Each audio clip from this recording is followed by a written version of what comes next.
સુરક્ષિત શહેર તરીકે ઓળખાતું અમદાવાદ, જ્યાં લોકો પોતાના પરિવાર સાથે નિર્ભીક જીવન જીવવાની અપેક્ષા રાખે છે, પરંતુ જો એ જ શહેરમાં એક મહિલા ઉમેદવારને પોતાની નાની દીકરીને લઈને જીવ બચાવવા ભાગવું પડે, તો સવાલ આખી સુરક્ષા વ્યવસ્થા પર ઊભો થાય છે. સવાલ લોકશાહી પ્રક્રિયાની વિશ્વસનીયતા પર પણ ઊભો થાય છે, કારણ કે ચૂંટણીમાં લડવું એક અધિકાર છે, અને જો એ અધિકાર જ દબાણ, ધમકી અને ડર વચ્ચે જીવવું પડે, તો પછી લોકશાહીનો અર્થ શું બાકી રહે? હજી અમદાવાદમાંથી સામે આવેલી ઘટનાએ એ જ સવાલોને વધુ ગંભીર બનાવી દીધો છે. શું છે સમગ્ર મામલો? આવો વિગતે વાત કરીએ આ અહેવાલમાં. નમસ્કાર, હું છું ચિરાગ વર્ષાબેન. આપ જોઈ રહ્યા છો સ્વમાન. સ્થાનિક સ્વરાજ્યની ચૂંટણી પહેલા છેલ્લા કેટલાય દિવસોથી ઉમેદવારી રદ થવી, ખરીદીના આક્ષેપો અને દબાણની વાતો સામે આવી રહી છે, પરંતુ આજે અમદાવાદના ચાંદલોડિયા અને જોધપુર વોર્ડમાંથી જે આક્ષેપો સામે આવ્યા છે તે ચોંકાવનારા અને ચિંતાજનક છે. ચાંદલોડિયા વોર્ડના કોંગ્રેસના મહિલા ઉમેદવાર નેહલબેન જીતેન્દ્રભાઈ પંચાલે આક્ષેપ કર્યો છે કે તેમને સતત ફોન કરીને ઉમેદવારી પાછી ખેંચવા દબાણ કરવામાં આવી રહ્યું છે, અને જો તેઓ ન માને તો હુમલો કરવાની ધમકી પણ આપવામાં આવી રહી છે. આરોપ એટલો ગંભીર છે કે તેમણે પોતાની નાની દીકરી સાથે દિવસભર સુરક્ષા માટે અહીંથી ત્યાં ભટકવું પડ્યું, અને અંતે તેઓ પાલડી સ્થિત કોંગ્રેસના પ્રદેશ કાર્યાલયે પહોંચીને તેમને શરણ લેવું પડ્યું. આ સાથે જોધપુર વોર્ડના અન્ય એક મહિલા ઉમેદવાર દ્વારા પણ સમાન આક્ષેપો કરવામાં આવ્યા છે. તેમના કહેવા મુજબ સ્થાનિક રાજકીય તત્વો દ્વારા તેમને પૈસાની ઓફર સાથે ચૂંટણી ન લડવા માટે દબાણ કરવામાં આવ્યું, અને તેઓ પણ અંતે મદદ માટે કોંગ્રેસ કાર્યાલય પહોંચ્યા. જ્યારે ચાંદલોડિયાના જ એક પુરુષ ઉમેદવારે આક્ષેપ કર્યો છે કે તેમને ખોટા કેસમાં ફસાવવાની ધમકીઓ આપવામાં આવી રહી છે. સાંભળો આ ઉમેદવારો શું કહી રહ્યા છે. મને એવું કીધું કે બેટા એવું ખબર પડી કે તું ઊભી છું તો બેટર છે કે તું તારું નામ પાછું લઈ લે, કારણ કે સારું ના લાગે, આપણી સોસાયટી ઉપર આ કલંક લાગે છે.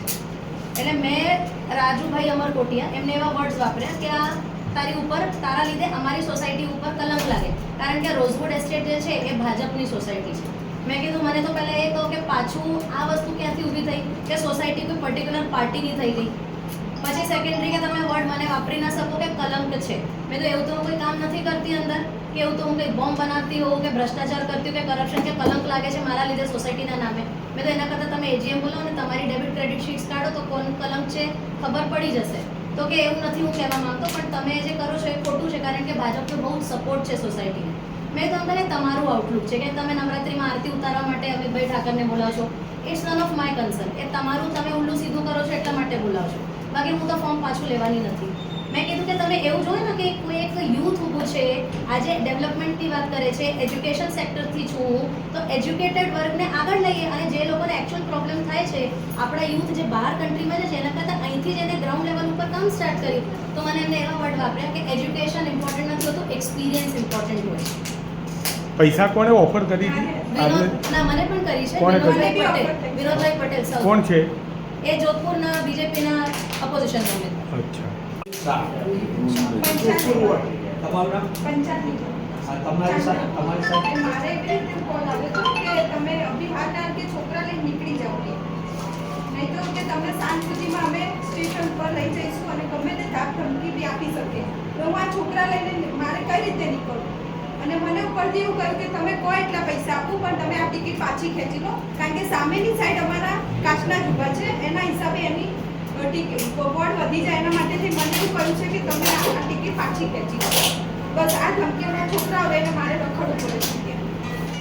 આજે આ બેન એમના બાળકો લઈને સવારના જમ્યા વિનાના બાળકો ખાધા વિનાના અત્યારે આ રીતે દર ભટકી રહ્યા છે આ ભાજપના શાસનમાં.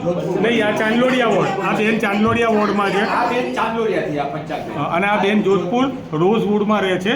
એમના હસબન્ડ આસવ શાહ છે, એ પણ છે. હા,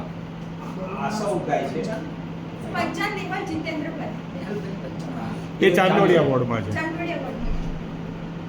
જ્યારે ગુજરાતના ભાજપના પ્રમુખની જવાબદારી બને છે કે એમના રાજ્યમાં કઈ રીતનું તંત્ર ચાલી રહ્યું છે. બેન દીકરીઓ માટે સલામતીની વાતો તો બહુ કરે, પણ હકીકત શું છે એ તમે જોઈ રહ્યા છો તે કેવી હાલત કરે છે. એને તો હું લાઈવ એક્ઝામ્પલ પણ આપી શકું છું કે જોધપુર વોર્ડમાં ઓરડાના છોકરાઓ અંદર, મેં પોતે આંગણવાડીમાંથી દારૂની પોટલીઓ પકડી છે, ત્યાંના છોકરાઓ બહાર ગ્રુપિઝમ કરીને દારૂ પીને બેસે છે, રાત્રે અડધી રાત્રે છોકરીઓ નીકળે એટલે પથરાવ કરે. સેફટી એક કે જગ્યા નથી. ભાજપ સરકાર કાયમ કહે છે સેફટી છે, તો ક્યાં છે સેફટી? પોતે મારી દીકરી છે, હું પોતે નીકળતા મને બીક લાગે છે. આ જ બધા દુઃખ અને આ જ લાગણીઓની સામે તમે કોંગ્રેસ પક્ષમાંથી ચૂંટણી લડી રહ્યા છો અને તમે ચૂંટણી જીતવાના છો. આ સમય વીતી જવાનો છે. લોકશાહીની અંદર આજે આ પ્રમાણે જે લોકો વર્તી રહ્યા છે એ ના વર્તી શકાય અને આપણે કોંગ્રેસ પક્ષ વતી આવા લોકોને કાયદાનું ભાન કરાવીશું અને તમે 26મી તારીખ સુધી અડગ આ જ પ્રમાણે રહેજો અને મને વિશ્વાસ છે કે આપણા વોર્ડની જનતા જે છે એ તમને જીત અપાવશે. એટલે તમે ઉમેદવાર છો. ભૂપેન્દ્રભાઈ પંચાલ. સાંભળો ભાઈ, પ્રદીપભાઈ તમારું બોલો.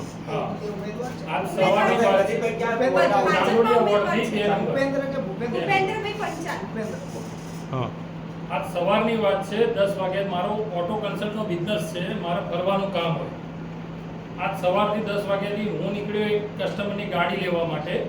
સવારથી ઓફિસે ટોળું આવીને બેઠું છે અને એટલું પ્રેશર કરે છે અને ધમકીઓ એટલી આપે છે અને કે તમને આ કેસમાં ફસાઈ દઈશું, આ કેસમાં ફસાઈ દઈશું, આવી ધમકીઓ આપે છે. અને મને હાલ બી રિસન્ટલી મારે કંટાળીને ફોન મૂકી દેવા પડ્યા અને મેં સવારનું ખાધું નથી. એટલે આવી હેરાનગતિ છે. મારા ઘરે જઈને બી મારા મધરના ત્યાં જઈને એ પ્રેશર કરે છે કે ભાઈ પ્રદીપભાઈ તમે ટિકિટ પાછી લઈ લો.